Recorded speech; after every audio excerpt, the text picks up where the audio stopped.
Bolangiz go'shtni nima uchun yemaydiganligini shu videoda tushunib olasiz. Go'shtni darrov kусочкиdan boshlash bu xato.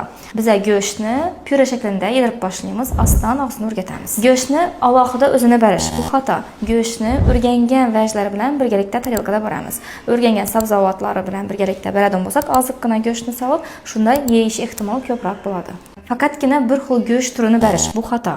Biza faqatgina mol go'shti emas, kurka go'shti, qo'y go'shti, krolik, ya'ni quyon go'shtini qo'shsak bo'ladi. Go'shtni majburlab yedirish bu xato.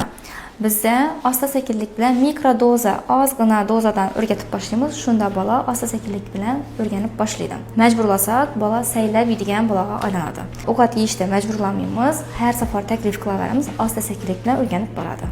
Ko'p ota-onalar, конечно же, sehrli tabletkani qidiradi, lekin uning tabletka yo'q. Hamma narsa asta-sekinlik bilan bo'ladi. Agar bu tavsiyadan keyin bolangiz go'sht yemaydigan bo'lsa, rad etadigan bo'lsa, bu yerda biza уже analizlarni topshirib ko'rishimiz kerak. Umumiy qon tahlil, temir, ferritinlarni ko'rishimiz kerak va sababini aniqlashimiz kerak. Bu video foydali bo'lgan bo'lsa, farzandi go'sht yemaydigan ota-onalarga yarib qo'ysangiz bo'ladi.